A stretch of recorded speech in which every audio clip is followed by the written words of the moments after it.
So the media has been really emphasizing on the fact that British Columbia has led the land crossing decrease across Canada. And like I said in my previous video, I'm proud of that.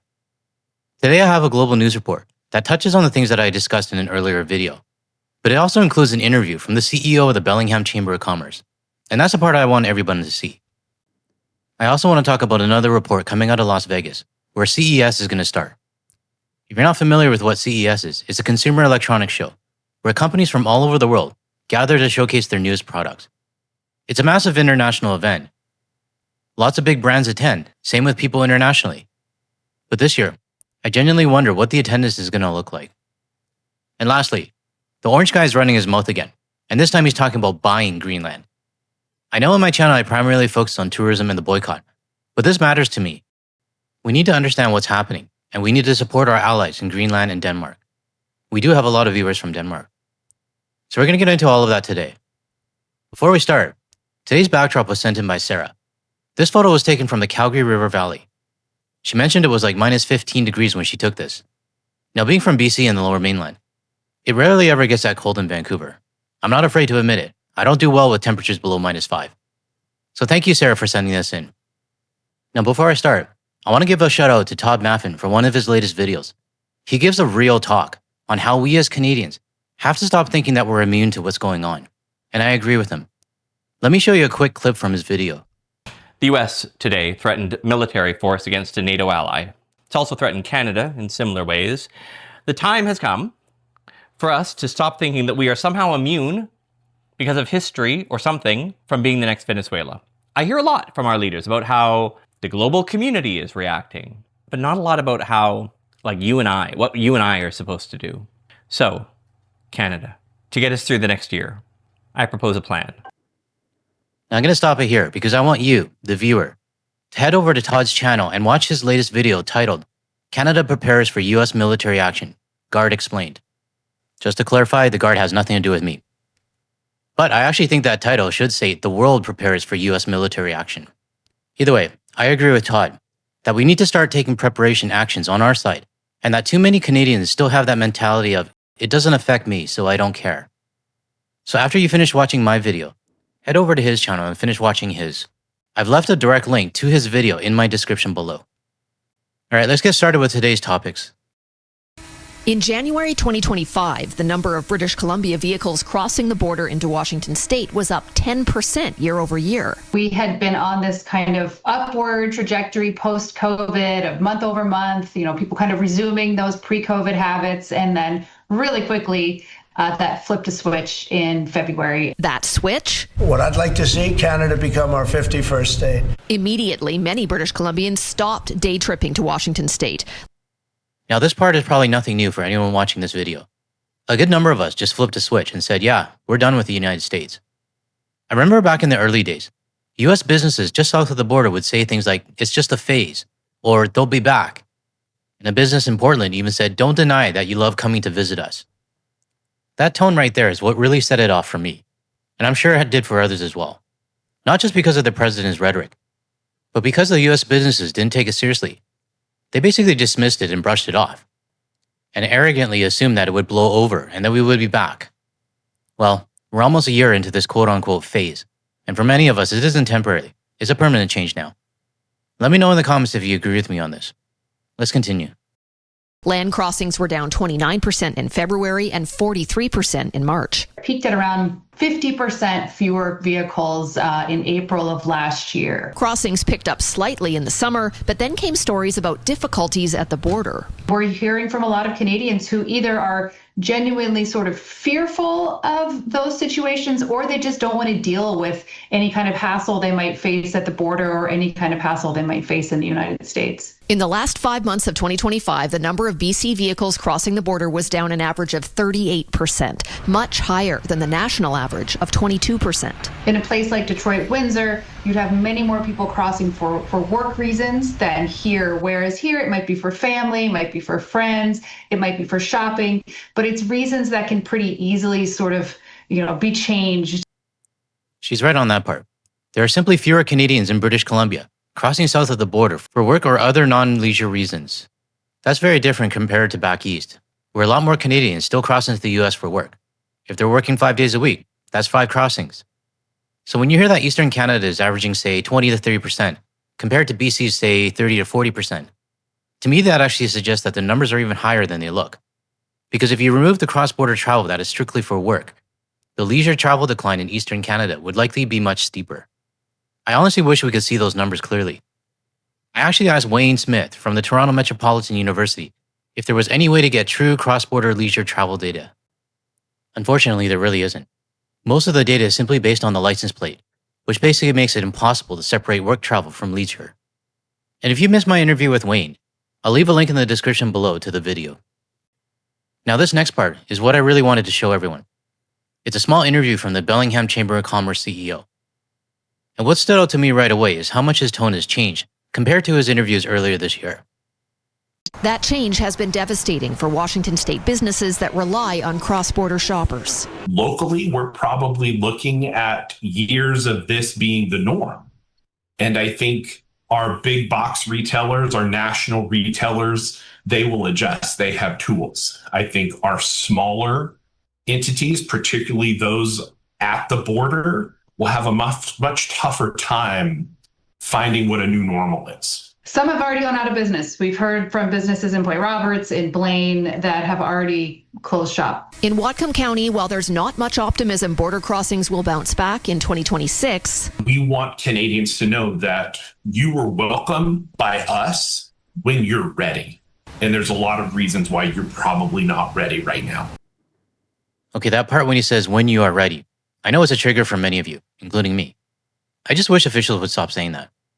But what Guy is saying right now is definitely different what he did before, where he would heavily rely on the exchange rate excuse and even insinuate that Canadians want to go but can't afford to. Here's a clip from his past interview. The other really important component to this conversation is the exchange rate. I want to say that it was right about a 70 cents to the dollar, and we have always known that that is pretty close to the bottom of the exchange rate where it just doesn't make financial sense for Canadians to shop here. So while I am happy that in his recent interviews, he's dropped the blame on the exchange rate, there's still a long ways to go.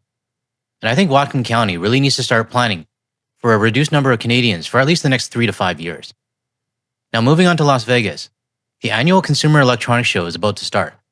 And while this report has zero mention of the drop in Canadian or international tourists, well, when the hell does Las Vegas media ever acknowledge the international tourists? Anyways, it is important for anyone to understand that the United States is feeling it. So let's hear what their prediction is for this year's CES. CES is right around the corner. It's an opportunity to see the latest tech, as always. It's also a chance for the hospitality industry to rebound after a rough 2025. 8 News Now reporter Aaron Ariano is live near the Las Vegas Convention Center with more on how the first major convention of the year can get the local economy back on the right foot. Aaron. Well, Sasha, the big question is, will CES be that first big shot in the arm that Las Vegas needs to really turn the corner from that summer slump back in 2025? People I spoke with tonight tell me there might be some hope. The buzz inside has been, it's hard to tell right now, but I think it's moving in a positive direction. This is Steve Mann's 12th time designing, building, and managing trade show exhibits at CES.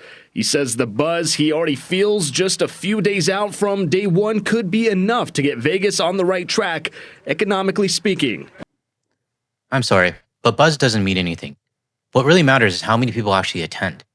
You can spend thousands or even millions designing your booth, but if the attendance isn't there like it used to be, it's a lot of wasted money. The number I'd actually like to see is the number of passengers arriving into Las Vegas during the same time period as CES, though over the last few years. Sure, there will be domestic attendees, but it's the international attendees that will really tell us whether this year's CES is on par with previous years, not the buzz he's talking about. I don't think Vegas will have a problem getting out of whatever they're in, whatever slump they're in. You'll remember our conversation with economist Andrew Woods on Friday about how a healthy amount of conventions could help the local economy through the first few months of 2026. We're expecting things to stabilize, especially we do see a strong calendar for conventions, which should help prop things up. Take a look at these hotel prices. Places like the Wynn, the Sahara, Treasure Island, and more are already gearing up for CES. These hotel prices are ridiculous.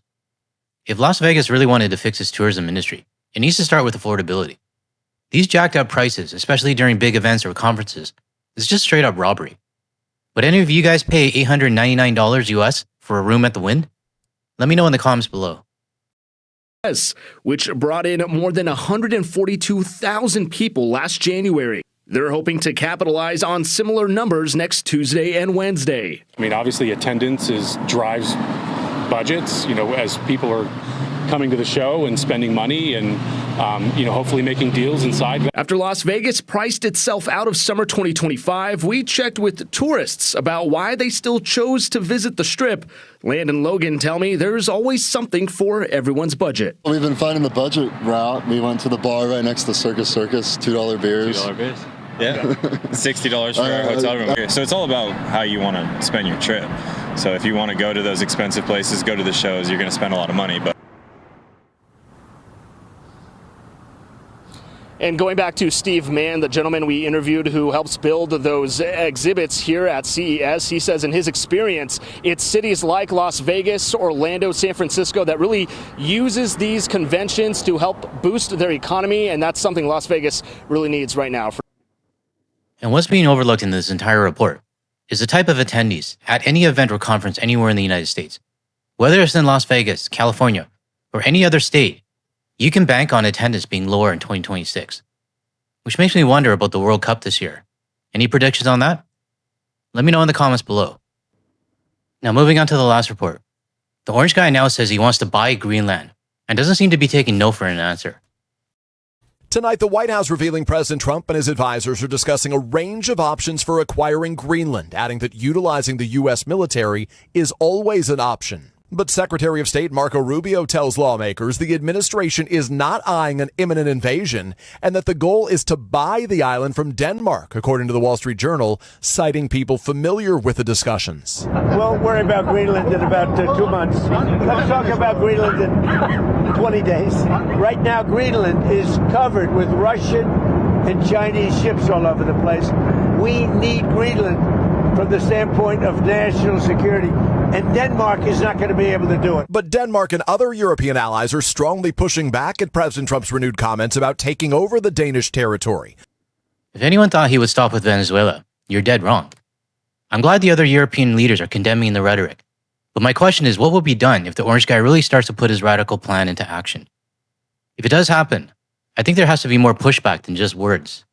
I don't have the answer to that, and quite frankly, I'm pretty sure the country leaders around the world don't either. What I do know, however, is that there are a million US citizens who voted for Trump and also support the purchase of Greenland.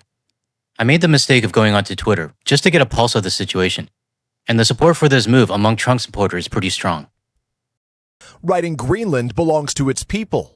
Overnight, top White House aide Stephen Miller dismissed the need to use the military. Nobody's going to fight the United States militarily over the future of Greenland. It comes as the president rallied House Republicans ahead of the midterms, warning them if Democrats take back the House, they'll try to impeach him for a third time. You got to win the midterms, because if we don't win the midterms, it's just going to be, they'll find a reason to impeach me. I'll get impeached. Peter joins us tonight live from the White House. And Peter, back to Greenland for a minute here. There's also an impact on NATO. Walk our viewers through this. Tom, that strongly worded statement from the Europeans emphasizes that Denmark, including Greenland, is a part of NATO, adding that security in the Arctic must be achieved collectively alongside NATO allies, including the United States. Like what Rick Mercer said in his stand-up about the United States. Who gave the elephant crystal meth? Now, regardless, I know many of you don't want to hear the orange guy's voice, and neither do I. No matter how annoying he is, the guy is very good at slipping up and saying exactly what he wants. And we have to be mindful of that. After seeing what he did with Venezuela, I'm taking this Greenland situation seriously. As these situations escalate only 8 or 9 days into 2026, as I'm recording this video, I think it's time to add more layers as to why we're no longer wanting to support the United States. Let me know if you agree with me. That's all I have for today's video. If you found any value in anything I've said today, help out my channel by hitting the like and subscribe button below. And if you're still here watching to the end, I really appreciate your support. Have a great rest of your day, everyone, and I'll see you in the next one.